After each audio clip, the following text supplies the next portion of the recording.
नमस्कार, मैं हूं संजय शर्मा। आप देख रहे हैं 4 PM न्यूज नेटवर्क। संडे का दिन होता है, आपको राजीव नारायण जी की भविष्यवाणियों की बड़ी बेसब्री से प्रतीक्षा रहती है। हर बार की तरह मैं कह दूं, अगर आपका ज्योतिष में रुचि है तो ये प्रोग्राम देखिए, नहीं हो तो बिल्कुल मत देखिए। मेरी ज्योतिष में रुचि है, इसलिए ये प्रोग्राम करता हूँ। राजीव जी की कुछ भविष्यवाणियां सही हुई हैं, कुछ गलत हुई हैं, लेकिन उनका अध्ययन बहुत विस्तृत है। पेशे से इंजीनियर थे और इंजीनियरिंग छोड़ के अध्यात्म की दुनिया में आ गए। आज के प्रोग्राम में उन्होंने जस्टिस गवई के शपथ ग्रहण के बाद एक कुंडली बनाई और बताया कि गवई साहब का कार्यकाल कैसे रहेगा। उन्होंने पहले चंद्रचूड़ साहब की भी भविष्यवाणी कही थी, जो काफी हद तक सही भी हुई थी। आज उन्होंने विस्तार से बताया कि कुछ जज की ख्याति इतनी बेहतर क्यों होती है और कुछ की खराब क्यों होती है, कौन सा ग्रह ऐसा होता है। और यह भी बताया कि ऑपरेशन सिंदूर के बाद सिंदूर बांटने की योजना की ऐतिहासिक फजीयत के बाद भारतीय जनता पार्टी ने शर्म के मारे ये अभियान वापस क्यों लिया और क्या क्या हो सकता था। उन्होंने बताया कि कौन सा ग्रह ऐसा था जो भाजपा की लगातार फजीयत करा रहा है। बहुत शानदार प्रोग्राम है, जरूर देखिएगा। चलते हैं राजीव जी के पास आपसे इस अनुरोध के साथ, चैनल को ज्वाइन और सब्सक्राइब करिएगा। एक अनुरोध और, ये 4 PM मिडिल ईस्ट का चैनल है, दुबई का। मैं आपको पता है, दुबई में जाके मैंने बनाया। आपको अगर मेरे को सहयोग करना चाहते हैं तो जाइए यूट्यूब पे 4 PM मिडिल ईस्ट कोरिया और इस चैनल को भी सब्सक्राइब करिए। चलते हैं राजीव जी के पास। 4 PM न्यूज नेटवर्क में स्वागत है राजीव नारायण जी आपका। संडे का दिन बड़ा लोगों को इंतजार रहता है आपका कि राजीव जी क्या क्या बढ़िया बढ़िया बातें करेंगे। पहले से मेरे पास मेल आने शुरू हो जाते हैं, राजीव जी से ये पूछना, राजीव जी से ये पूछना। और मैंने कहा राजीव जी पे 1 घंटा होता है और इतने सारे सवाल कैसे लिए जा सकते हैं। फिर बिल्कुल कई बिल्कुल राजीव जी को आते याद दिला देना कि पिछली बार उन्होंने कहा था कि इस बार सुप्रीम कोर्ट के चीफ जस्टिस गवई साहब के बारे में बताएंगे, उन्होंने जो कार्य किया है उसके बारे में बताएंगे। मुझे याद है कि जब चंद्रचूड़ साहब ने शपथ ली थी तो आपने उसी पल को जन्मपत्री बांध के भविष्यवाणी की थी कि कैसा रहेगा उनका कार्यकाल, और लगभग वही रहा। तो आज पहला सवाल मैं आपसे ये लेना चाहता हूँ कि गवई साहब की छवि बेहद अच्छी है, बेहद ईमानदार किस्म के जज हैं। आते ही उन्होंने कह दिया कोई सरकारी पद नहीं रिटायरमेंट के बाद। बहुत अच्छी परंपरा है ये। सुप्रीम कोर्ट के कई जजों ने कहा कि भाई हम रिटायरमेंट के बाद कोई पद नहीं देंगे, क्योंकि सुप्रीम कोर्ट की बहुत साख खराब हुई थी। एक चीफ जस्टिस पर एक महिला ने आरोप लगाया था और उसके बाद वो बड़े नतमस्तक हो गए, ऐसे चर्चा रहती है। उसके बाद वो राज्यसभा चले गए और कई फैसलों पर विवाद हुआ। चंद्रचूड़ साहब ने जो गणेश परिक्रमा करी प्रधानमंत्री जी को बुला के, लोगों ने कहा कि सुप्रीम कोर्ट के चीफ जस्टिस को ये कैसा नहीं करना चाहिए था। तो मेरा सवाल ये है कि गवई साहब की जो छवि रही है कि वो डेमोक्रेसी के, वो लोकतंत्र के बड़े हिमायती रहे हैं, वो गरीब वंचितों पिछड़ों के बड़े हिमायती रहे कि उनकी आवाज, जन सरोकार की आवाज सुनाई दी जानी चाहिए। तो आपका आकलन क्या है, क्योंकि आप तो जिस पल वो शपथ लेते हैं उस पल को जन्म मानते हैं, वो वही भविष्यवाणी बताते हैं। आपने पिछले प्रोग्राम में कहा भी था कि गवई साहब के बारे में, उनकी शपथ के बारे में आप चर्चा करेंगे। कैसा रहेगा गवई साहब का पूरा कार्यकाल? कार्यकाल कम है, लेकिन क्या वो इतिहास बना पाएंगे? आपका ज्योतिष शास्त्र क्या कहता है? बहुत अच्छी बात। देखो संजय जी, ऐसा है, बिल्कुल आपने ठीक कहा कि हमारे जस्टिस गवई जो हैं, दर्शकों को जैसी जानकारी है, न्यूज़पेपर से मैंने भी पढ़ा कि वो सेकंड दलित चीफ जस्टिस बने हैं। इससे पहले एस.जी. बालाकृष्णन जी थे और उनसे पिछले जो फर्स्ट दलित चीफ जस्टिस थे, उनसे मुझे मिलने का मौका मिला था अभी कोई 10 दिन 15 दिन पहले। तो मैं अपनी फोटो शेयर करूंगा। मैं उनकी वाइफ और उनके साथ में मिला था, उनका 80वां जन्मदिन था, तो वो जरूर आप अपने दर्शकों को बताइए। तो मैं दर्शकों को बताता हूं कि हमारे नए चीफ जस्टिस साहब जो आए हैं, उन्होंने ये ओथ ली है 14 मई को। ये दर्शकों उसकी कुंडली है, 10:05 के आसपास उन्होंने ओथ ली थी 14 मई 2025 को। और कर्क लगन बना, कर्क लगन में इनकी कुंडली के में मंगल है लगन के अंदर, केतु तीसरे घर में, 5वें घर में चंद्रमा, इमोशनल लग्नेश 5वें घर में आकर राजयोग बना रहे हैं और मंगल की दृष्टि 7वें घर पर है। मंगल इस कुंडली का कर्क लगन के लिए 10वें घर का लॉर्ड भी होता है, मतलब योग कारक प्लेनेट होता है, दर्शकों को जानकारी है। 9th हाउस में शुक्र, शनि और राहु, और 10वें घर में उच्च का सूर्य और बुध जो है उसमें आता है, बुध जो कि इस कुंडली का तीसरे घर का लॉर्ड भी है।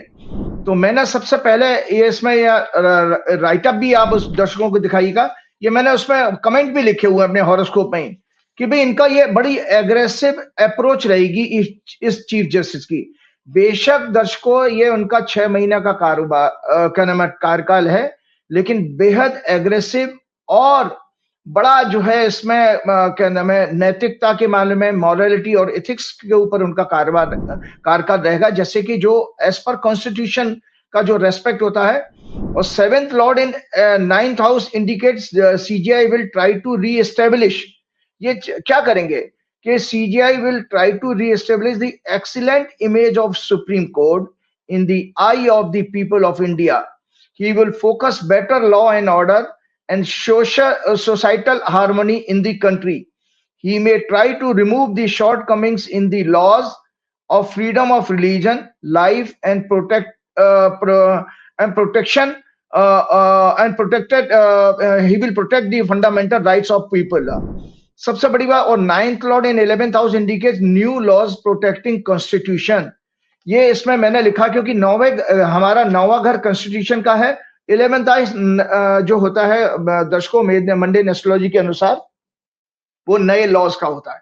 तो इन चीफ जस्टिस के मामले में बहुत सारे मैटर, जैसे वक्फ बिल का भी मैटर आएगा, कुछ इलेक्शन पिटीशन भी इनके पेंडिंग है। जो भी इनके पास मैटर आएगा उसमें ये एक फंडामेंटल न्यू लॉज बना करके आगे के लिए गाइडलाइंस बना करके जाएंगे। और जैसा मैंने कहा, क्योंकि मंगल उनके लगन में है तो एग्रेसिव एंड बड़ा उनकी एग्रेसिव अप्रोच रहेगी, फायरी अप्रोच रहेगी, क्योंकि दो फायरी प्लेनेट। हमेशा मैंने कहा दर्शकों, आपको बताया कि वैदिक ज्योतिष के अनुसार 2 फायरी प्लेनेट होते हैं, सूर्य और मंगल।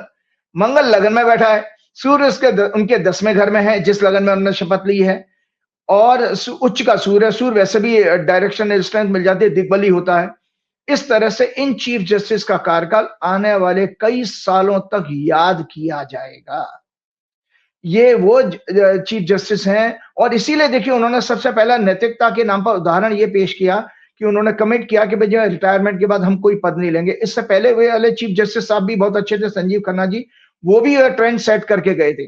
तो ये अपने आप में बहुत बड़ी चीज है, जिससे कि जज जो हमारे होते हैं छोटे छोटे कार्यकाल मिलते हैं सुप्रीम कोर्ट में आते आते, तो वो अक्सर जो है ब्लैकमेल हो जाते हैं सरकार के द्वारा उस पद के कारण ही। तो ये उन्होंने जो किया वो उनके ग्रह इस तरह के बताते हैं। क्यों? क्योंकि इसमें देखिए बृहस्पति जो है उस समय जो इनका 9th लॉर्ड होता है वो 11th हाउस में है, जो 7th हाउस को देख रहा है, इमेज के हाउस को देख रहा है। तो ये मैंने और आपको थोड़ी सी और जानकारी मैं इसमें शेयर करता हूं, जो एक राइटअप है, ये जरूर दर्शकों को जरूर दिखाइएगा, जो मैंने आपने कहा भी है और इन्होंने इसके संकेत भी हैं। यहाँ जैसा मैंने ग्रहों की स्थिति में last chief justice Sanjeev Khanna की तरह वर्तमान सीजीआई ने भी देश को क्लियर किया कि डेमोक्रेसी में कॉन्स्टिट्यूशन ही इसकी अदर विंग्स जुडिशरी, एग्जीक्यूटिव और लेजिस्लेटिव से सुप्रीम है। उन्होंने आते ही पहले कह दिया था कि जब ये बहस चल रही थी धनखड़ जी ने और वो आपके निशिकांत दुबे और जाने किस किस ने जब सुप्रीम कोर्ट पे अटैक करना शुरू किया, तो उन्होंने पहले ही क्लियर किया कि कॉन्स्टिट्यूशन सुप्रीम है। जितने भी विंग्स हैं हमारी एक कंट्री की डेमोक्रेसी में, उसमें सुप्रीम कॉन्स्टिट्यूशन होता है। और याद रहे वैदिक ज्योतिष के अनुसार 9th हाउस जुडिशरी का होता है। मैंने आपको बताया 9वां घर जो है वो जुडिशरी का, 9th हाउस ही कॉन्स्टिट्यूशन का होता है। तो उसका पालन कर रहे हैं क्योंकि ग्रह उनका अलाउ कर रहा है। और उन्होंने स्पष्ट किया, as a head of judiciary he considers his position an opportunity to strive for social and political justice. अपने देखो इरादे कितने वो अच्छे से बता रहे हैं। He further said justice must be equitable irrespective of a person's social or monetary status. Timely justice will be his ultimate goal. इसके साथ प्रीवियस सीजीआई ने भी कहा कि वो पोस्ट रिटायरमेंट कोई गवर्नमेंट पोजीशन नहीं एक्सेप्ट करेंगे। उन्होंने कहा कि public trust in judiciary can not be commanded, it has to be earned. Command नहीं की जा सकती, ये तो हमको अपने जजमेंट से अर्न करनी चाहिए। तो उस तरह हमारे नए चीफ जस्टिस साहब काम करने वाले हैं कि ये बेसिकली पब्लिक का जो एक शेकी हो गया है ना, हमारा कुछ जुडिशियल डिसीजंस की वजह से पब्लिक का विश्वास, लोग हताशा में आ जाते हैं, डिप्रेशन में आ जाते हैं। तो मेरे को भी व्हाट्सएप पोस्ट करते हैं, अरे यार जुडिशरी भी कंप्रोमाइज हो गई। लेकिन इन चीफ जस्टिस साहब के 6 महीने के कार्यकाल में ऐसा नहीं होगा। उनकी जिस कुंडली में उन्होंने क्या नाम है शपथ ली उसके लिए, और जल्दी से मैं आपको थोड़ा सा एस्ट्रोलॉजिकल ब्रीफिंग भी बता देता हूं। Astrological analysis, Venus signify enacting of righteous law, control over जजेस, jury and court of law, society, social and entertainment side of the nation and prosperity. ये मंडेन एस्ट्रोलॉजी के अनुसार जुडिशरी को पूरा डिफाइन किया गया जो मैं बता रहा हूं। और बुद्ध क्या सिग्निफाई करता है? बुद्ध सिग्निफाई, क्योंकि बुद्ध इसमें 10वें घर में है, Budh signify intellectual calibre of nation, communication, commerce, literary world जिसको बुद्धिजीवी भी कहते हैं, journalism, media, scientific calibre of news written and spoken word, TV anchors, organisation, weather. ये मैं सब दर्शकों आप लोगों को इसलिए जानबूझ करके ये आपके इस ज्योतिष की सिग्निफिकेंस को बताता हूं, सो दैट कि बहुत सारे जो यंग बच्चे हैं जो एस्ट्रोलॉजी से मोटिवेट होकर के उसको पढ़ेंगे कि भाई देखिए, एक ज्योतिषी जब भविष्यवाणी करता है संजय जी, तो सिर्फ ऐसे ही नहीं है, वो बहुत सारे एक एक हाउस के परमिटेशन कॉम्बिनेशन इतने ज्यादा हैं, उसको किस तरह से हम कोरिलेट करके आपको एक्सप्लेन करते हैं, उसके लिए हमारी कॉन्शियसनेस पावरफुल होनी चाहिए, जिसको कि हम कहते हैं चेतना शक्ति। और तो अब जुपिटर क्या है? जुपिटर हमारे वैदिक एस्ट्रोलॉजी में, जुडिशरी का सब्जेक्ट हम अभी टेकअप कर रहे हैं इसलिए बता रहा हूं मैं, signify finance, revenues, banks, treasury, capitalism, lawyers, advocates, judiciary. Judiciary, advocate and lawyer ये आपके जुपिटर से रिप्रेजेंट होते हैं। Religious wisdom, religious places, wisdom is और विजडम इंस्टीट्यूशंस एंड एजुकेशन। मंगल क्या सिग्निफाई करता है? Signify execution, logic and reasoning. तो मतलब जब इनके मंगल लगन में है तो आप ये देखिएगा कि आने वाले ऐसे बहुत सारे जजमेंट ये देंगे कि जहां पर कितना ही बड़ा सरकार का अधिकारी हो, कितना ही बड़ा क्या ना मंत्री हो, उसको पनिशमेंट कंटेम्प्ट ऑफ कोर्ट के जजमेंट में किसी तरह के पनिश देने से चूकेंगे नहीं। इसीलिए उन्होंने, देखिए आते ही एक जजमेंट था, मैं पीछे कुछ दिन पहले एक जजमेंट आया जहां पर वो कह रहे हैं कि ईडी ने सारी सीमाएं लांघ दी हैं। तो कितना बड़ा जजमेंट था। अगली बार अगर ईडी का कोई इस तरह का लैप्स मिला तो वो ईडी के डायरेक्टर को भी जेल भेजने से चूकेंगे नहीं, क्योंकि दो दो क्षत्रिय ग्रह उनके कुंडली को प्रभावित कर रहे हैं जिसमें उन्होंने शपथ ली है।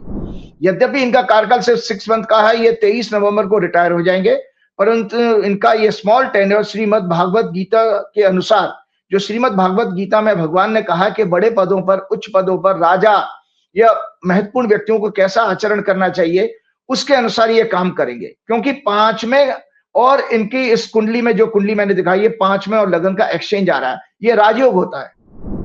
5वां घर मैंने कहा नैतिकता का, मन की शुद्धता और मतलब इमोशनल कोशेंट का होता है, नॉलेज का होता है, तो उसके बीच में इनका एक्सचेंज हो रहा है। तो इसलिए पॉलिटिकल लीडर्स को राइटियस न्यूज लॉ, संविधान की मूल आत्मा की व्याख्या करने और उसको एग्जीक्यूट करने वाले न्याय का उदाहरण पेश करते हुए बेहद सक्सेसफुल होगा।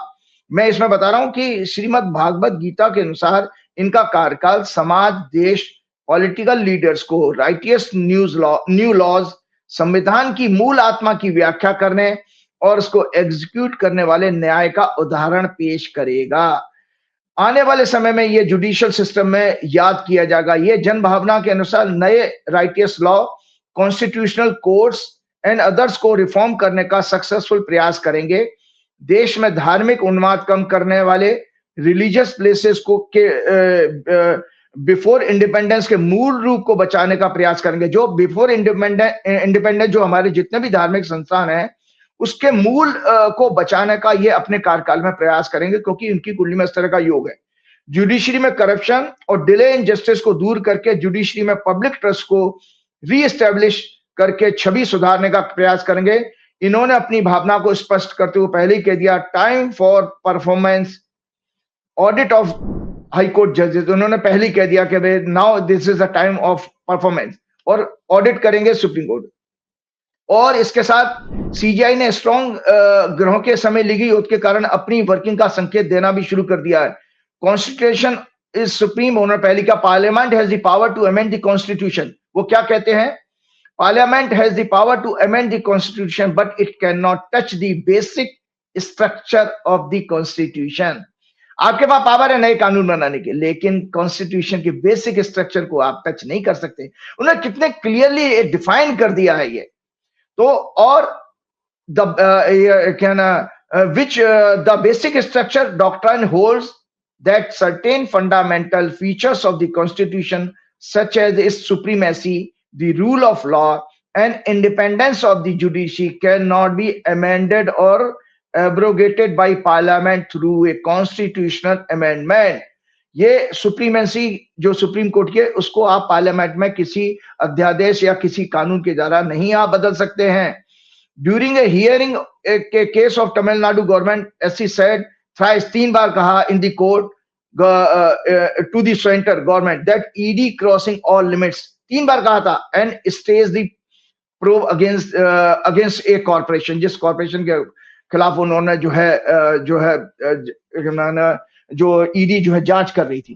तो इस तरह से मैंने ये देखा कि ये कार्यकाल इनका बेहद सक्सेसफुल होने वाला है और हमको सरकार के लिए परेशानी पेश करेगा. अच्छा, मुझे बताइए कि ऐसा कौन सा ग्रह होता है कि वही सुप्रीम कोर्ट है, उसका कोई जज ऐसा होता है जिसकी समाज में छवि बड़ी खराब हो जाती है, कोई जज ऐसा होता है जो नजीर बन जाता है कि यार कितना बढ़िया जज था, क्योंकि बड़े खराब स्थिति है. न्यायपालिका निष्पक्ष होनी चाहिए, क्योंकि अभी भी देश में 2 लोगों के बीच में लड़ाई होती है तो भरोसा इतना है न्यायपालिका में, आदमी कहता है मैं तुम्हें कोर्ट में देख लूंगा. तो न्यायपालिकों को भगवान का दर्जा मानते हैं लोग कि यार ये जगह है जहाँ पे न्याय मिलता है, और कई मामलों में नजीर बन जाती है. मैं तो खुद सुप्रीम कोर्ट का बड़ा इस मामले में पक्षधर हूँ कि कई जनहित के फैसले मैंने देखे हैं जो अद्भुत होते हैं. सरकारें तानाशाह होती है लेकिन सुप्रीम कोर्ट ठीक करता है. तो वो कौन सा पल होता है जो सुप्रीम कोर्ट वही है, उसमें बैठा हुआ कोई जज ऐसा आचरण करता है जिसके पीछे समाज उस पर आक्षेप लगाता है, कोई जज इतना अच्छा होता है कि सब तारीफ करते हैं. ये क्या अंतर है? देखो, अंतर ये होता है, देखो 2 चीजों से, बहुत अच्छा आपने प्रश्न किया और बहुत अच्छा इस तरह के डायलॉग से हमारे क्लैरिटी आती है. देखिए 2 चीजें हैं. एक व्यक्ति की अपनी कुंडली होती है, खुद की हॉरोस्कोप.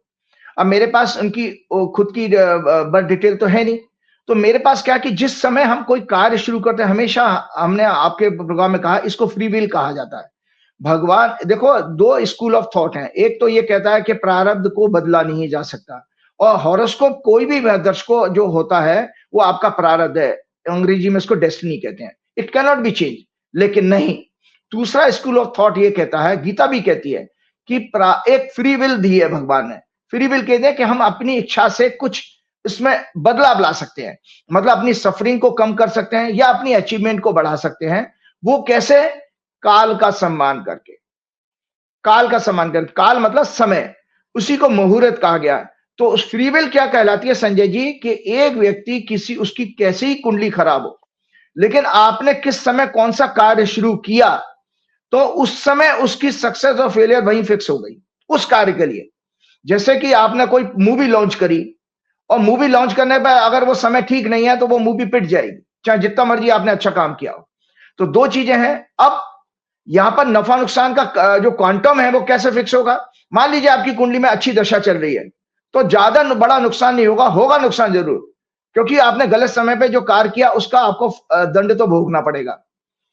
और आपकी अच्छी कुंडली के ग्रह क्या बता रहे हैं कि वो बहुत बड़े नुकसान को बचाने के लिए मिनिमाइज कर दिया.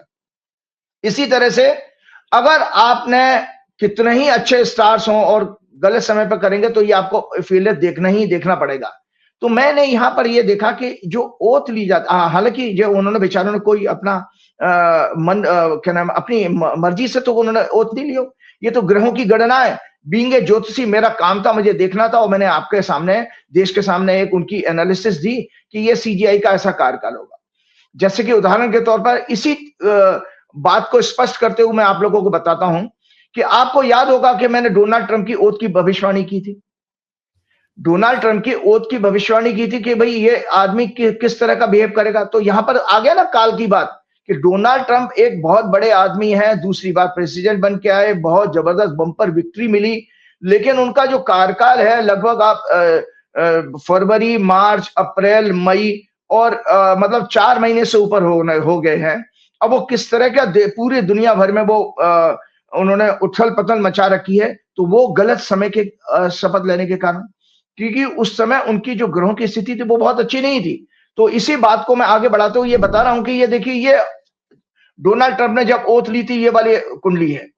तो इस कुंडली में आप देखिए कि जहां जितनी अच्छी बात है मैं चीफ जस्टिस के ओथ में बता रहा हूं, यहां पर लग्नेश जो है मंगल नीच के थे और इनके जो है चंद्रमा पीड़ित था.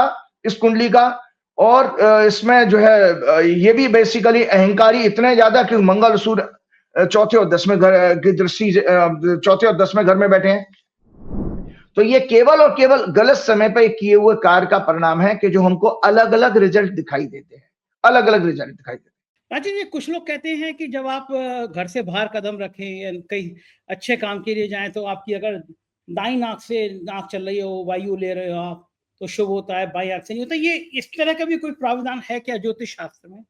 देखिए, इसका एक न्यूरोलॉजिकल बता देता हूँ कि एक पैरासिम्पैथेटिक सिस्टम है और एक सिंपैथेटिक सिस्टम है। कि जैसे एक तो ये चीज है कि हमारे लेफ्ट और राइट से हम ये डिसाइड कर सकते हैं कि हम अंडर स्ट्रेस किसी काम को शुरू कर रहे हैं या इमोशनल लेवल पर हम जा रहे हैं।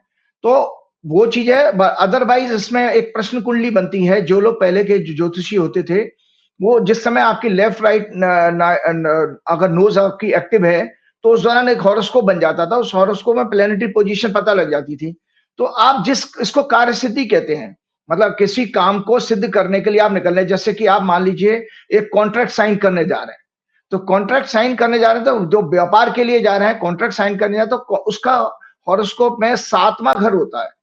तो अगर आपकी कुंडली में उस समय जब आप घर से निकलना चाह रहे हैं और आपने बेस बना लिया अपना, उसको हम किसी भी तरह से देख सकते हैं। चाहे हम कोई फूल उठा करके देख लें या कोई और चीजें कर लें। हमको एक लगन बनाना उस क्षण का, उस मोमेंट का, जिसमें हमको अपनी जर्नी शुरू करनी है। तो उसमें हमने ये देख लिया कि 7वां घर अगर पीड़ित आ रहा है या चंद्रमा उस समय किसी 6, 8, 12 में जा रहा है, क्योंकि चंद्रमा हमारा स्टेट ऑफ माइंड है और स्टेट ऑफ माइंड अगर अच्छा नहीं होगा तो हमसे गलत डिसीजन हो जाएगा। तो इस तरह से छोटी छोटी एक्टिविटीज से हम अपने फेलियर्स को कंट्रोल करने की कोशिश की जाती थी। ये प्योर एक गणना है जो डेली बेसिस पे की जा सकती है कि आप जिस लगन में कार्य करने निकले। ये अभी से मैं दर्शकों को एक साथ बता देता हूं। जिस समय भी आप किसी भी दिन कोई इंपॉर्टेंट महत्वपूर्ण मीटिंग के लिए जा रहे हैं, कार्य करने जा रहे हैं, जर्नी शुरू कर रहे हैं या बच्चे का एडमिशन कराने जा रहे हैं, उसमें यह देख लीजिएगा लगन की स्थिति, क्या लगन निकल के आ रहा है और चंद्रमा की स्थिति खराब नहीं हो रही है। खराब कौन से? ज्योतिष में 12 कुंडली के हाउसेस में से 3 घर खराब कहे गए, 6, 8, 12 उसमें ना आ जाए, बस उसके लिए ये सारी गणनाएं बताई गई। तो ये आम आदमी कैसे कर पाएगा? हम तो उसे क्या पता कि कैसे बनता है लगन और कैसे नहीं, बड़े कामों के लिए पहले क्या करते थे? पहले आप जो आपका जैसे डॉक्टर होता है, वकील होता है, इसी तरह रेगुलर एस्ट्रोलॉजर होता था। वो कहता था कि पंडित जी आज मैं वो मकान का सौदा करने जा रहा हूँ, प्रॉपर्टी खरीदने जा रहा हूँ, अभी निकलूं कि नहीं निकलूं? तो वहां पंडित जी देख के बता देना, भैया आधे घंटे बाद निकल जाना या 1 घंटे बाद चले जाना। इतना वहां पे आपको बताया जा सकता है। वो रेगुलर लेवल पर है। यूपी के नेता, यूपी सॉरी, ये पूरे देश भर के नेता, देश भर के अफसर तो बड़ी बड़ी घूस लेते हैं, रिश्वत लेते हैं। उन्हें पहले पूछ लेना चाहिए कि ये कौन सा काम। कभी पकड़े जाते हैं बेचारे, कभी कभी। अभी कल परसों ईडी का एक आदमी पकड़ गया। मतलब अपना अपने में लड़ ले। सीबीआई ईडी को गिरफ्तार कर रही है, ईडी सीबीआई पे आरोप लगा रही है, ये आपस में लड़ मर जा रहे हैं। तो परसों ईडी का एक अफसर रिश्वत लेते हुए गिरफ्तार हुआ। तो कम से कम इनको भी एक ज्योतिष रखना चाहिए, भाई मैं रिश्वत लेने जा रहा हूँ, ये ग्रह सही है या नहीं है। मैं जस्ट मजाक पूछ रहा हूँ आपको, क्योंकि ये तो बड़ी समस्या की बात है ना कि उसके लिए तो बड़ा अच्छा है। 4 करोड़ की रिश्वत मांगी थी उसने। या उत्तर प्रदेश में गाइए अभिषेक प्रकाश, वो एक लंबी रिश्वत बेचारे मांगने के आरोप में ही सस्पेंड हो गए।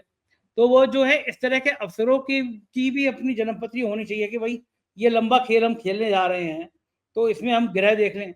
अब वो बेचारे हमारे डीजीपी साहब इंतजार करते रह गए, एक्सटेंशन होगा नहीं होगा, फिर बाद में अलग अलग कहानियां हुई, डीजीपी का चयन हुआ। तो इन सबको फिर लगन देखनी चाहिए। यानी आने वाले समय में अगर ये बात प्रचलन में आ गई तो ज्योतिषी कम पड़ जाएंगे। हर आदमी ज्योतिषी को हायर करके रखेगा, भाई मेरे संग रहे, मैं आज दिन में ये काम करने जा रहा हूँ। क्योंकि जो बड़े लोग होते हैं वो रोज कुछ ना कुछ महत्वपूर्ण काम करते हैं, व्यक्तिगत फायदे के लिए करते हैं, धंधे के लिए करते हैं। तो कुछ दिनों बाद तो ये हो जाएगा कि एस्ट्रोलॉजर भी हायर किए जाएंगे, भाई मेरे संग रहना है आपको, 30 के 30 होते हैं। हाँ, तो अभी भी होता है ना संजय जी, चूंकि हमको ये इस चीज की अवेयरनेस नहीं है।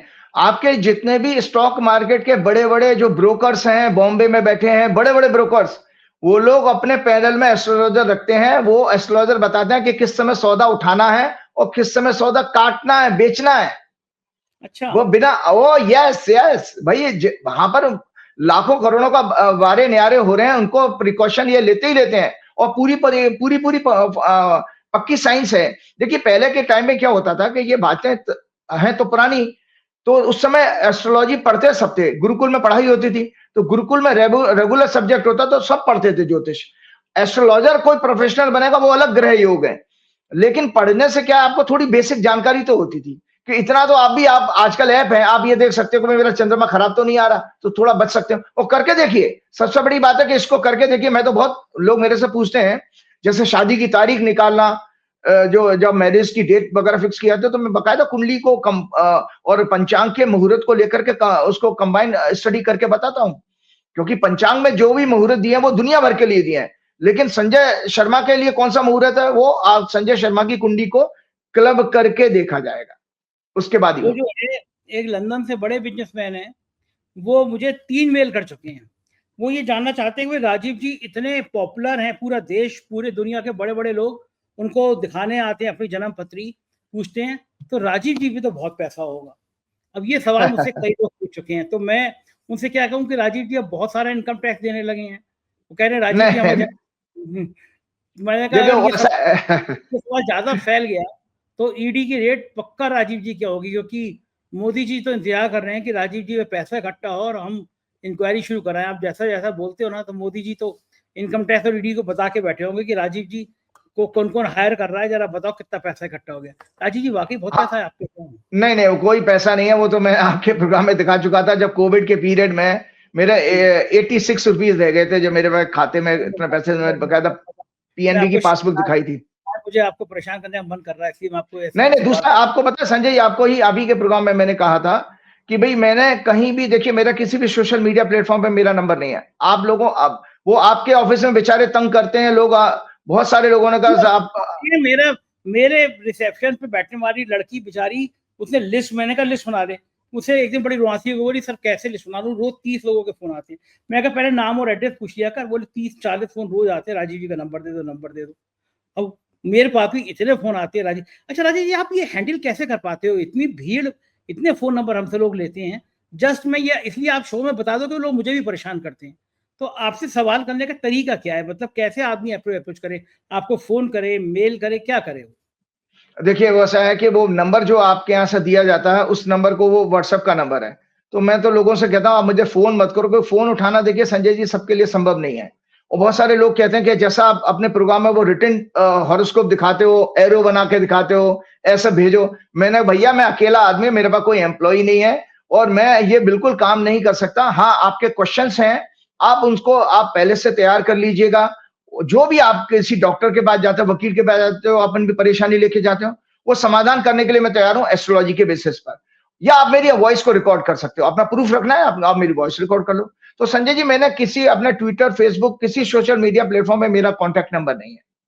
तो इसलिए जो भी कोई आ रहा है वो आप ही के यहाँ से नंबर मिलता है, वो मुझे कॉन्टैक्ट कर लेते हैं। तो ऐसा नहीं है कि बहुत पहले शुरू एक टाइम में बहुत ज्यादा भीड़ हो गई। जब मेरी बेटी की शादी थी उस समय तो बहुत परेशान होने लगा था, तो क्योंकि उसमें मेंटल स्ट्रेस भी आता है, आपको बहुत सारा बोलना पड़ता है, प्लस एक ऐसी स्टडी है जिसमें आप किसी के लिए हल्का होकर के आप नहीं चूज कर सकते समय, मतलब आप उसको सीरियसली आपको लेना ही लेना पड़ेगा, क्योंकि जीवन भर का मसला है। तो मैं कोशिश करता हूँ, बाकी हनुमान जी की भक्ति काम करती है। राजीव जी, इतने बड़े बड़े लोग आपके आपके सानिध्य में आते हैं, मुझे पता है, क्योंकि एक दो बड़े लोगों ने मुझसे नंबर लिया, बात करी। गवर्नर नाम नहीं लूंगा मैं, लेकिन मौजूदा समय के गवर्नर ने मुझसे बात की कि भाई बड़े फैन हैं हम, ओपनली नहीं बोल सकते आप लोग सरकार के जैसा बोलते हो, लेकिन राजीव जी के बड़े फैन हैं। उन्होंने नंबर लिया, फिर आपसे भी बात करी, नाम नहीं लेंगे हम।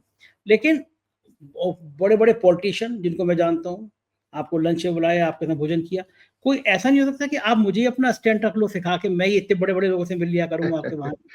जी, आ जाइए, आ जाइए, कोई बात नहीं है। आप आके देखिए, आपको सत्य पता लग जाएगा।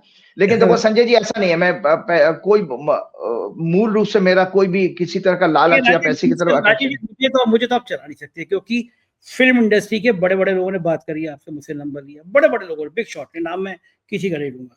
बड़े बड़े पॉलिटिशियन ने आपसे बात करी, मुझे ही पता है, लंच बुलाया, गवर्नर के मैंने बता दिया, मैं मिनिस्टर्स को भी जानता हूँ जो आपसे मिले आके, मैं उनको भी जानता हूँ जो संभावित अध्यक्ष हो सकते हैं बीजेपी के, वो भी आपसे बात कर रहे हैं। जी बिल्कुल तो बिल्कुल बिल्कुल। इतना बड़ा एक ज्योतिष का साम्राज्य बन जाता है। कहीं ऐसा नहीं राजीव जी कुछ सालों बाद आप भी चंद्र स्वामी की तरह हाई फाई हो जाएं कि आप किसी प्राइम मिनिस्टर के सलाहकार हो, किसी कैबिनेट मिनिस्टर आपके दरबार लगा रहे हो, क्योंकि हमने चंद्रा स्वामी का रौला देखा था ना कि प्रधानमंत्री कार्यालय में मेरे एक दोस्त तैनात थे, बताते थे चंद्रा स्वामी की गाड़ी चेक नहीं होती थी। उस गाड़ी के अंदर कितने ब्रीफकेस जा रहे हैं खाली और कितने भरे आ रहे हैं, और कितने भरे आ रहे हैं, कितने खाली आ रहे हैं, किसी की हिम्मत नहीं होती थी चेक करने की। तो ज्योतिष का इस देश में मैंने इतना रुतबा भी देखा है। राजीव जी, आपका ज्योतिष में कोई ग्रह ऐसा है कि आप भी चंद्र स्वामी की तरह इतने ताकतवर आदमी हो जाए कि देश का प्रधानमंत्री? ये वाले तो ना बुलाएंगे आपको, लेकिन हो सकता है अगले वाले आपको बुलाएं। ऐसा लगता है आपको ग्रह है आपकी जन्म पत्री में कुछ नहीं, ऐसा? देखो ग्रह ग्रह तो हैं, तब तो इतना बड़ा प्रोफाइल बना, लेकिन मैं कभी बनूंगा नहीं। मैंने आपको बताया, मेरे सारे बहुत सारे दर्शक जानते हैं जिन्होंने मेरे को अभी तक अप्रोच किया है। उन्होंने जब पूछा कि आपका ऑफिस क्या, मैंने कहा मेरा कोई ऑफिस नहीं है। 2004 के बाद मैंने ये डिसाइड किया था कि मैं कोई ऑफिस वगैरह नहीं रखूंगा। मैं अपने घर से ही डील वर्क करता हूँ, और कोई कभी कभी कोई मुझे बुला लेता तो मैं चला जाता हूँ, अदरवाइज मेरे मन में बिल्कुल नहीं है। क्योंकि देखिए उसमें क्या है, मैंने सोचा था कि अगर आप कोई कॉमर्शियल ऑफिस रखेंगे, फिर उसका एक ओवरहेड होगा महीने का, कुछ लोगों को सैलरी भी देनी पड़ेगी, आप लोगों को रखोगे तो माइंड में हमेशा एक प्रेशर रहेगा खर्चे का। फिर आप क्या करें, कंठी माला बेचना शुरू कर दोगे।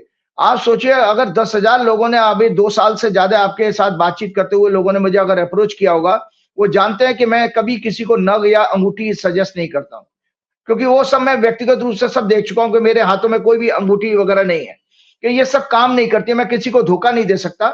मैं कभी किसी को ये नहीं कहा। हाँ, मैं हमेशा लोगों को प्रेरित करता हूं कि जो आप अगर जेन्युइनली साधना करते हो वो जरूर पे करती है, क्यों वो व्यक्तिगत मैंने अपने गुरुओं से देखा और मैंने अपने जीवन में मुझे आवाज भी हुआ। जैसे उदाहरण के तौर पर बताता हूं, मैं नाम कंपनी का नहीं ले सकता, नहीं तो उनको परेशानी हो, कि जहां मैं जब हनुमान जी का अभी जन्मदिन मना के आया, वो कंपनी का शेयर जिस समय जिस रेट पे था 40% बढ़ गया एक महीने में। बाप रे बाप! 40-40%, मतलब हजारों हनुमान जी हजारों करोड़ का फायदा। हनुमान जी की मूर्ति स्थापित करने में? नहीं नहीं, अभी अभी जन्मदिन स्थापित करने में तो अलग ही कहानी है।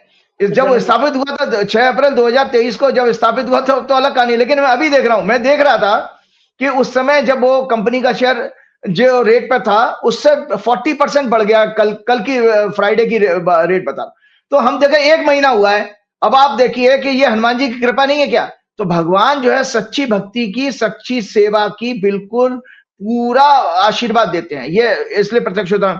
और तभी आपको मैंने बताया ना, आप वो प्रोग्राम का दिखाइएगा अभी, कि जहां भी मैं शनिदेव का जन्मदिन मना के आया हूं, और 300 साल पुराने हनुमान जी के मंदिर के दर्शन जरूर कराइएगा। तो हम अपने विषय पर आए, हमारा वरना पर्सनल प्रोग्राम ज्यादा हो जाएगा। नहीं आज अगला सवाल मेरा ये है, भारतीय जनता पार्टी की तरफ से एक कहा गया नहीं कहा गया अलग विषय है, लेकिन बड़े अखबार में भास्कर में खबर छपी कि भारतीय जनता पार्टी ऑपरेशन सिंदूर के बाद कथित कामयाबी के बाद, कथित मैं इसलिए कह रहा हूं कि उनके संग चाइना पहले खड़ा था, अमेरिका ने उनको पाकिस्तान को युद्ध के समय फंड दे दिया, और परसों रशिया भी उनके संग आके खड़ा हो गया। रशिया ने व्यापारिक समझौता कर लिया, तो बीजेपी के लिए भारत के लिए बहुत नुकसानदायक साबित हुआ। लेकिन इसी बीच में साहब ये योजना बनी कि घर घर सिंदूर बांटा जाए। अब घर घर जाएगा तो नेचुरली कि मोदी जी की फोटो होगी, क्योंकि ऑपरेशन के बीच में ही रेलवे के टिकट पे ऑपरेशन सिंदूर मोदी की फोटो आ गई थी। भास्कर में खबर छपी, तमाम टीवी चैनल पे बीजेपी के प्रवक्ताओं ने कहा कि भाई ये तो सिंदूर अच्छी बात है, हम सम्मान कर रहे हैं महिलाओं का, यानी स्वीकार कर लिया। लेकिन 48 घंटे के अंदर वो जो देश भर में फजीयत हुई, कई महिलाओं के वीडियो सोशल मीडिया वायरल हुए कि घुस तो जाए, झाड़ू से मारेंगे हम।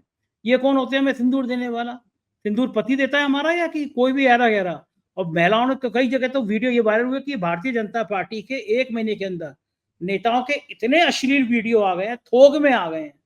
एक नेता तो हाईवे पे रासलीला कर रहे थे, प्रेम कर रहे थे, सेक्स कर रहे थे। वो धाकड़ साहब, उनकी धाकड़ पने की बीजेपी मुंह दिखाने लायक नहीं बची। उसके अंदर एक के बाद एक कई सारे ऐसे रासलीला वीडियो आए। बलिया के एक बुजुर्ग महोदय अपनी गोदी में एक लड़की को बिठा के अश्लील हरकत कर रहे थे। तमाम ऐसी बातें आई। तो अब उसके बाद अमित मालवीय जी ने कल ट्वीट किया कि ये तो फेक न्यूज थी भास्कर की, यानी आपको फेक न्यूज थी, टीवी चैनल पे चल रही है, तो आपको 4 दिन लग गए ये बताने के लिए, वरना अगर एक खबर गलत आ जाए आधे घंटे में खंडन आ जाता है। लेकिन देश भर में जो धुलाई हुई है ना कि क्या कर रहे हो, तमाशा कर रहे हो सिंदूर के नाम पे, तो बीजेपी डरी। तो मैं जानना चाहता हूं कि भाजपा का इस दौर में, इस महीने में, आपने पिछले प्रोग्राम में कहा था कि बहुत बुरा समय आ रहा है ग्रह के कारण, कि बीजेपी के लिए बड़ा दुख वाला होगा, बड़ा क्षोभ वाला होगा, बड़ा शर्मनाक होगा, बड़ा फजीयत वाला होगा। और ये ऑपरेशन सिंदूर के बाद ये सिंदूर बांटो अभियान, जिसका अब बीजेपी ने पल्ला झाड़ा, काम भर की फजीयत हुई देश में। तो मैं जानना चाहता हूँ कौन सा ग्रह ऐसा था बीजेपी का इस समय, तो पिछले एक हफ्ते के अंदर या पिछले एक महीने के अंदर बीजेपी नेताओं के जब से अश्लील वीडियो सामने आए, पूरे देश में ये गया कि महिलाओं के प्रति सरकार कैसी सोच रखती है। तो कौन सा ग्रह ऐसा था जो बीजेपी को इतनी फजीयत का सामना करना पड़ा, ये मैं जानना चाहता हूँ। बहुत मजा आएगा आज इस प्रश्न के ऊपर बोलने में, और मैं बोलूंगा, आप सुनिएगा, फिर आप कहिएगा। देखिए, सबसे पहले दर्शकों मैं आपको बता देता हूं, मेरा 30 मार्च 2025 का आपके यहाँ का प्रोग्राम है, जब मैंने भाजपा की वर्षफल को चर्चा की थी। और दर्शकों, भाजपा का वर्षफल 7 अप्रैल 2025 से शुरू होता है और 7 मई को इन्होंने, आप देखिए, सर्जिकल, वो क्या नाम है, ऑपरेशन सिंदूर शुरू होता है। एक महीना में ये युद्ध की स्थिति में आ गए। उसके बाद फिर देखिए मोदी जी क्या क्या ड्रामा कर रहे हैं, वो आपके सबके सामने है। अब आकर के ये ऑपरेशन सिंदूर शुरू करने की, तो क्यों रोका, किस लिए रोका, क्यों बैकफुट पर आए, तो मैं फिर से उस कुंडली को दिखाऊंगा। और इसके अलावा दर्शकों, आप एक बहुत अच्छा ग्रह का योग बताऊंगा कि महिलाओं का शोषण करने वाले या महिलाओं के प्रति दुर्भावना रखने वाले ग्रह योग क्या होते हैं, वो मैं आज आपको बता देता हूं। बड़ा खतरनाक है, लेकिन इसमें सबसे पहले आपको बता देता हूं कि वैदिक ज्योतिष के अनुसार शुक्र को फीमेल और सेक्स का सिग्निफिकेटर माना गया। जो हमारा जो सेक्स हार्मोन होते हैं वो वीनस है, और जेनिटल पार्ट का सिग्निफिकेटर भी है। अगर किसी की कुंडली में वीनस शनि से पीड़ित हो, राहु से पीड़ित हो, तो ऐसे लोगों के में ये सेक्स डिजायर ज्यादा होती है। सेक्स स्कैंडल में वो किसी तरह का, मतलब महिलाओं का शोषण करने वाले लोग होंगे। मंगल बेसिकली इसमें काम उत्तेजना का कारक है, क्योंकि मंगल से उत्तेजना आती है, ब्लड का सिग्निफिकेटर भी है। तो सब आपको ये कुंडली दिखा रहा हूं दर्शकों, इसमें देख लो। इस कुंडली में चौथे घर में देखिएगा शुक्र उच्च का वक्री है, राहु के साथ और शनि के साथ है। और इसका ये राइटअप मैंने आपको पास शेयर किया था, उसको फिर सुन लीजिएगा। मेरे एक मित्र ने क्या किया, मेरे एक पत्रकार मित्र ने छोटी सी वीडियो पोर्शन शॉर्ट करके भेज दिया है, वो आपके प्रोग्राम में लगा दीजिएगा, जिसमें मैंने वो बोला है। इसमें एनुअल हॉरोस्कोप का ये क्लासिकल ग्रंथ है। इसमें कहा गया है कि अगर शनि किसी वर्ष का स्वामी हो, if it is strong, it gives ability for hard work, concentration of mind, longevity, causes sorrow and suffering. अगर ये पीड़ित हो तो इसके सारे विपरीत परिणाम देता है, भयंकर कष्ट का कारक होगा, सत्ता परिवर्तन का कारक बनेगा। गोदी मीडिया के साथ मिलकर फॉल्स प्रोपेगेंडा के जरिए लोगों को निरंतर भ्रमित करते रहेंगे। कई प्रोमिनेंट पॉलिटिशियन और इनको सपोर्ट करने वाले कॉर्पोरेट मीडिया हाउसेस, धार्मिक संगठनों के लोगों के करप्शन और सेक्स स्कैंडल एक्सपोज होंगे, इनके साथ जुड़े हुए लोगों के। तो मैंने इसमें पूरा चर्चा नहीं करूंगा, वो हम चर्चा कर चुके हैं। मैंने लिखा है, इस वर्ष होने वाले चुनावों में सफलता मिलना इनके लिए मुश्किल होगा।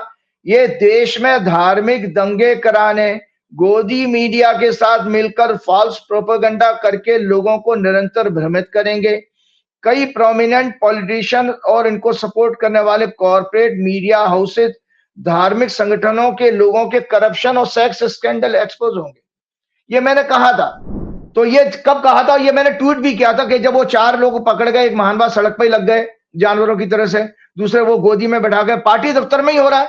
मतलब कैसी कल्चर है हमारे मोदी जी, उसमें कुछ बेचारे बोलते भी नहीं है, पता नहीं जाना मोदी जी को क्या उसमें स्वाद आने लगा इन सब चीजों में। तो एक हॉरोस्कोप मैं अभी और दिखाना चाहता हूं, यह है बीजेपी की जन्म कुंडली। बीजेपी की जन्म कुंडली में भी शनि राहु पीड़ित है, मंगल भी वही है, और शनि की 10वीं दृष्टि आपकी जा रही है शुक्र के ऊपर।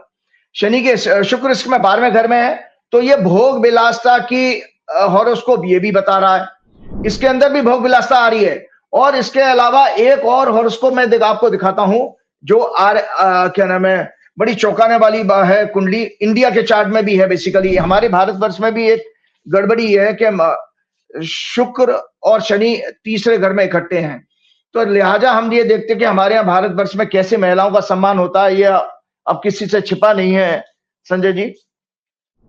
और एक मैं अभी आपको दिखाता हूं, आरएसएस की हॉरोस्कोप पर दिखाने जा रहा हूं कि आरएसएस की हॉरोस्कोप में भी इसी तरह का कॉम्बिनेशन है। ये है आरएसएस की हॉरोस्कोप। ये दर्शकों देख लो, आरएसएस की हॉरोस्कोप में वीनस और शनि इनके 12वें घर में है। तो और एक चौंकाने वाली कुंडली और बताता हूं, हालांकि मैं अपने तरफ से हमेशा कहता रहा हूं कि मैं नरेंद्र मोदी की हॉरोस्कोप डिस्कस नहीं करता हूं, क्योंकि उनकी हॉरोस्कोप में मुझे कुछ लोगों ने बताया ये गलत समय। लेकिन अगर 17 सितंबर 1950 की कुंडली अगर देखी जाए तो उसमें भी शनि शुक्र इकट्ठे हैं। तो अगर वो कुंडली किसी की भी हो, मैं मोदी जी की है ये मैं नहीं कह रहा हूं, लेकिन वो ऐसा व्यक्ति इस औरतों का शोषण करने वाला होगा। ठीक है, तो ये सब चीजें जो सिंदूर विंदूर जो सारी बातें की, ये एक बेसिकली एक पाखंड है और बेसिकली महिलाओं का कितना मान सम्मान इसमें इस पार्टी के कार्यकाल में हुआ है, उसका मैं एक छोटा सा मैंने एक रिसर्च तैयार की है संजय जी, वो मैं आपके साथ शेयर करना चाहता हूं।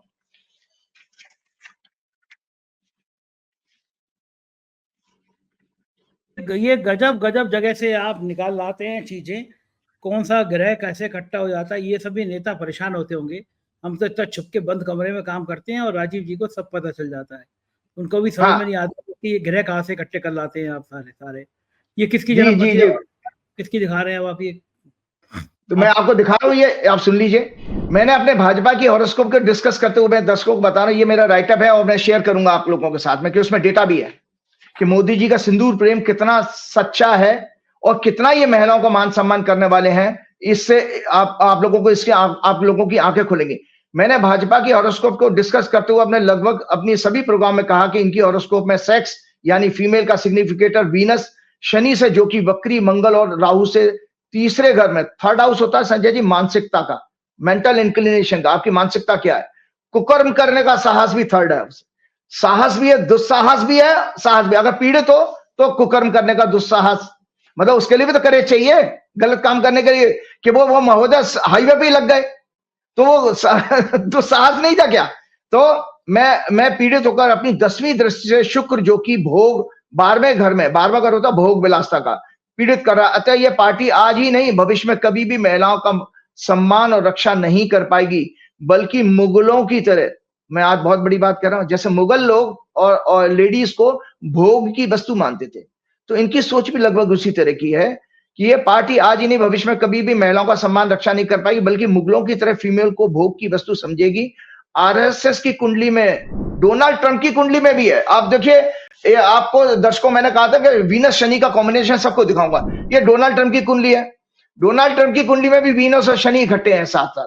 तो ये हॉरोस्कोप में एक और डोनाल्ड ट्रंप किस तरह के करैक्टर वाले हैं ये पूरी दुनिया को पता है कि पिछले कार्यकाल में तो वो इम्पीचमेंट उनका केवल सेक्स के कारण के वजह से ही हुआ था, महिलाओं के संबंधों के कारण। तो मैंने कहा, और बीजेपी के वर्षफल 25-26 जो अभी शुरू हुआ, जो मैंने कुंडली दिखाई थी, मैं भी वक्री और उच्च का शुक्र 6वां घर का लॉर्ड है, जो कि शनि राहु से पीड़ित है, 4th हाउस डोमेस्टिक अफेयर्स में है। इसलिए मैंने अपने 30 मार्च के प्रोग्राम में कहा था कि ये पार्टी इस वर्ष चुनावों में सफलता के लिए किसी भी हद तक गिर सकती है और सेक्स स्कैंडल एक्सपोज होंगे बड़े बड़े लोगों के, इनके सपोर्ट करने वाले। इसलिए हमने देखा कि किस तरह देश में अलग अलग जगहों पर यूपी, एमपी, इनके नेताओं के हाईवेज पर पार्टी ऑफिस में सेक्स के मामले एक्सपोज हुए हैं अभी पिछले 8-10 दिन में। इससे पहले भी मणिपुर से लेकर फीमेल स्टूडेंट पर, फीमेल पहलवानों पर हाथरस कांड, उन्नाव कांड, देश ने इनके कार्यकाल में देखे हैं ये सारे के सारे। फॉरेन सेक्रेटरी की बेटी पर भी सोशल मीडिया में अटैक हुआ, वहां पर भी वो बेटी थी। फिर आपके वो सोफिया कुरैशी, उसके ऊपर अटैक हुआ, हिमांशी के ऊपर क्या, मतलब महिलाओं का लिए विषय में बता रहा हूं। तो मेरा आपका ज्योतिष का सब्जेक्ट ही शुक्र के ऊपर पीड़ा, शुक्र को पाप ग्रहों से पीड़ा, तो उसके रिजल्ट कैसे आते हैं, इसलिए मैं ये सारा डिफाइन कर रहा हूं आपके सामने। तो इन्होंने अटैक किया और एक सिंगल घटना के लिए ना तो मोदी जी, शाह और योगी ने कोई खेद व्यक्त किया। किसी भी एक सिंगल इंसिडेंट बता दीजिए जहां इन्होंने कभी इन घटनाओं के लिए मोदी जी ने कभी माफी मांगी हो देश से, या योगी जी ने, शाह ने मांगी हो। और इतना ही, इनकी फीमेल एमपीज भी नहीं कुछ बोलती हैं और इनके और दूसरे नेता भी कुछ नहीं बोलते, किसी ने भी। मतलब अगर मोदी जी ने और शाह ने नहीं कहा तो इसका मतलब है किसी बीजेपी के नेता में हिम्मत नहीं है कि वो उसके लिए खेद व्यक्त कर दें। तो इस तरह से पूरी पार्टी किस तरह से भ्रष्ट हो चुकी है।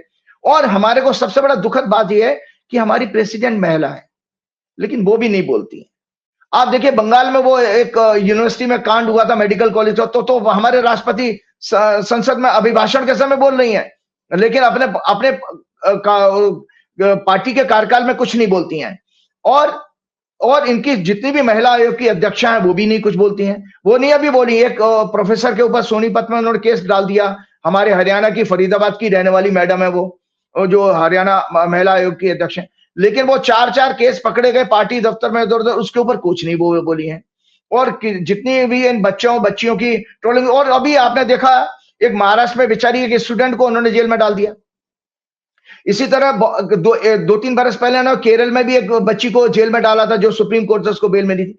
तो आप कितना बच्चियों को सम्मान करने वाले हो। दर्शकों, आज मैं एक रिसर्च करके आया हूं और मैं धन्यवाद देता हूं अपने छोटे भाई ग्रॉक को। ग्रॉक से मैंने कुछ इंफॉर्मेशन इकट्ठी की है कि मोदी जी के 2014 से और 2025 तक के कार्यकाल में महिलाओं का कितना मान सम्मान हुआ, कितना उन्होंने सिंदूर को मान सम्मान दिया है।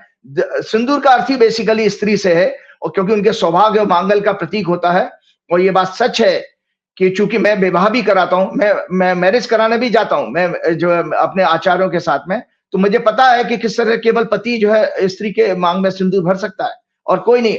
इतना ही नहीं, जैसे मेरी बेटी की शादी थी तो पिता को भी अलग कर दिया जाता है। जब समय पति मांग में सिंदूर भरता है तो इतनी पवित्रता और इतनी सीक्रेसी उसमें होती है कि फादर को भी वहां से हटा दिया। मेरे को भी आचार्यों ने कहा कि आप पिता नहीं देख सकता। तो उस चीज को यह पब्लिकली बंटवाने की कोशिश करो, अरे गहरे नत्थु खैरे, जैसे एक कांग्रेस के प्रवक्ता ने सही कहा कि गुंडे मवालियों की पार्टी है, जो मर्जी चाहे वहां पर पहुंच जाएगा घरों में लोगों के। और सबसे बड़ी बात, मैं आपको रामायण की आपको ये दिखा रहा हूं कि रामायण की एक छोटी सी इंसिडेंट भी बता देता हूं। ये इनका प्रयास विफल हो गया क्योंकि ग्रह इनके खराब चल रहे हैं। अदरवाइज ये बिल्कुल उसी तरह से कार्य करने वाले थे जैसे सीता मैया को का हरण करने के लिए रावण ने जब अपने मामा मारीच को अप्रोच किया, मारीच को वेश बदलने की वरदान प्राप्त था। तो मारीच जो है सोने का हिरण बने। सीता जी उसको आकर्षित हो गई देख के, उन्होंने प्रभु राम से कहा कि मुझे हिरण लाके दे दो। उसके बाद रावण वेश बदल के आ गया और फिर सीता जी को ले गया। अब वहां पर मारीच ने दूसरा ड्रामा और किया कि वहां जब उसको तीर लगा तो हे राम कहने लगा, तो सीता जी चौंकी और लक्ष्मण जी की आवाज में कहने लगा, तो उन्होंने लक्ष्मण जी को भी भेज दिया। तो दर्शकों, आपको इस रामायण की स्टोरी सुना करके बता रहा हूं कि मोदी जी का जो षड्यंत्र था वो यही था कि मारीच और रावण और रावण उसके मामा मारीच की तरह आपके घरों में पहुंचते, फिर आपके घरों में देख लेते, ताक लेते कि कौन कौन सी स्त्रियां हैं, कौन सी लड़कियां हैं। तो इनका वो विफल हो गया। ऊपर वाले को, ईश्वर को धन्यवाद देना चाहिए क्योंकि शनिदेव इस समय राहु केतु से मुक्त हो गए। तो इनका षड्यंत्र विफल हो गया और उनकी कुंडली भी भाजपा की कमजोर है। तो मैं आपको बता रहा हूं कि अतः जिस पार्टी की नैतिकता महिलाओं, गरीबों, आदिवासियों, दलितों के ऊपर अत्याचार के मामले में मर चुकी हो, ऐसी चरित्रहीन पार्टी के लोग कैसे घर घर जाकर सिंदूर बांटने का साहस कर सकते हैं। देश को चेतावनी है कि अगर आप लोग अपनी अपनी बच्चियों, महिलाओं और माताओं बहनों की रक्षा करने की भावना रखते हैं तो उन्हें अपने घर के आसपास भी फटकने मत दीजिएगा। तो ग्रॉक की मदद लेते हुए मैंने मोदी सरकार के सिंदूर प्रेम और उसकी रक्षा के आंकड़ों का अध्ययन किया। तो relying on available data from the national crime records bureau, NCRB का डेटा है संजय जी। ये एनसीआरबी के डेटा के अनुसार 2014 में 36,735 केस हुए महिलाओं के ऊपर क्राइम, रेप के केस हैं। ये रेप के केस बता रहा हूं दर्शकों में, मोदी जी के कार्यकाल में 2014 से 2025। 2014 में 36,735 केसेस, 2015 में 34,651, 2016 में 38,947, 2017 में 32,559, 2018 में 33,356, 2019 में 32,033, 2020 में 28,046, 28,046। ये कम इसलिए हुए क्योंकि कोविड पीरियड था, उस दौरान घर से निकली नहीं थी, नहीं तो वो 2021 में 31,677, 2022 में 31,516। टोटल 2014 से 2022 तक का, 3 साल का भी नहीं बता रहा हूं, 2,59,520 रेप केस रजिस्टर्ड हुए हैं मोदी जी के कार्यकाल में 2014 से 2022। सिंदूर प्रेम बता रहा हूं, मुझे बताना जरूरी था। और ये भी ग्रॉक भाई बताते हैं कि ये भी बड़े कंजर्वेटिव आंकड़े हैं क्योंकि इसमें अंडर रिपोर्टिंग होती है। बहुत सारे लोग रिपोर्ट करने नहीं जा पाते हैं और under reporting remains a significant issue due to stigma, fear of attack and lack of faith in judicial system. बहुत सारे केसेस दर्ज नहीं होते हैं। ह्यूमन राइट वॉच सिस्टम ने भी एक एस्टिमेट बताया था 7,200 क्राइम माइनर्स के रेप के होते हैं प्रति वर्ष, 7,200। और डॉरी डेथ का भी आंकड़ा दिया था उसमें 2014 से 2022 में 60,000 से 70,000 के बीच में मोदी जी के कार्यकाल में डॉरी डेथ के केस रजिस्टर होते हैं। और इसके अलावा अदर क्राइम है, अदर क्राइम का है dowry death, kidnapping, abduction, domestic violence, acid attack, trafficking and cyber crime. ये टोटल जो है 2014 से 2024 के बीच में 3.5 to 4 मिलियंस केसेस इनके इसमें हुए हैं। कंक्लूजन ये है कि 2014 से 2022 के बीच में 2,59,520 रेप केसेस, डॉरी केसेस 60,000 से 70,000, टोटल क्राइम 3.5 to 4 मिलियंस। और 2023 से 2025 के बीच में रफ एस्टिमेट दिया, अभी आंकड़े ग्रॉक के पास में भी नहीं थे, लेकिन उसने रफ एस्टिमेट दिया कि 2,58,000 से 2,70,000 एडिशनल रेप केसेस हो सकते हैं। तो ये मोदी जी का, मैंने आपका ये बताया कि इस सरकार के रहते हुए महिलाओं के ऊपर जब इतना उनका मान सम्मान हो रहा है, तो कैसे आप इनके ऊपर भरोसा कर सकते हैं?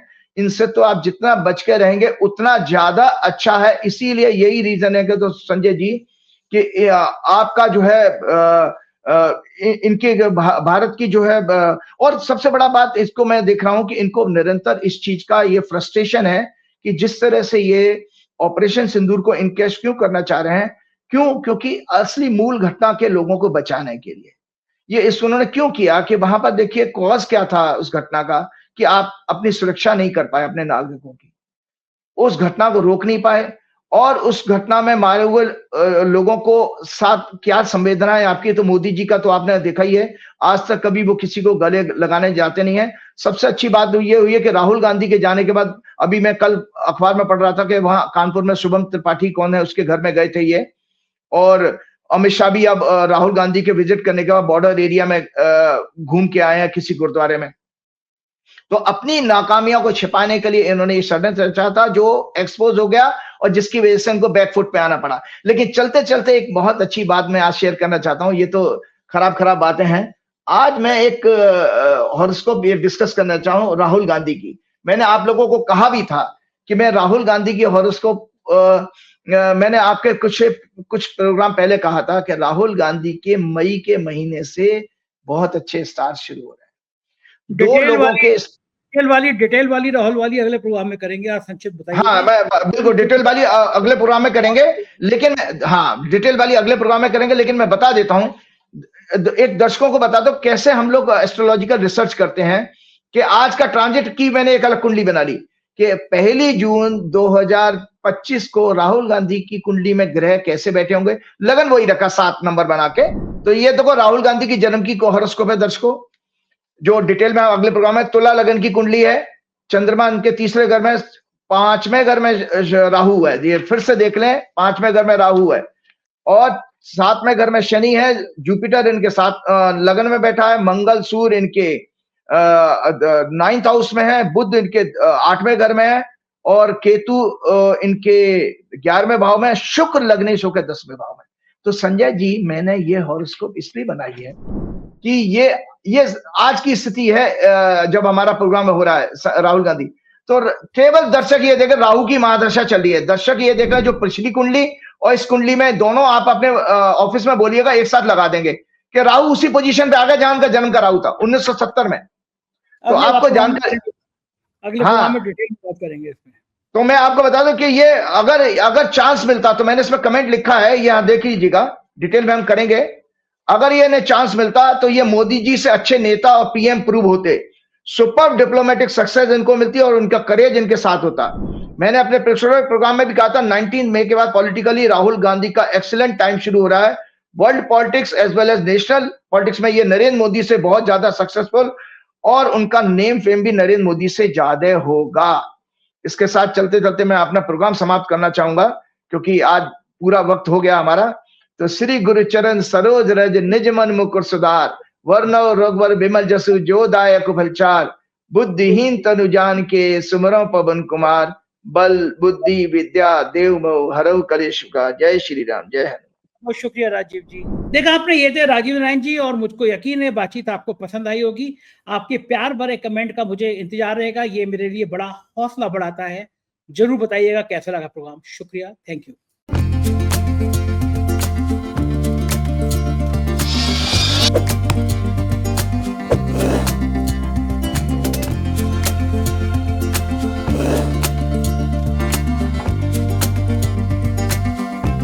धन्यवाद।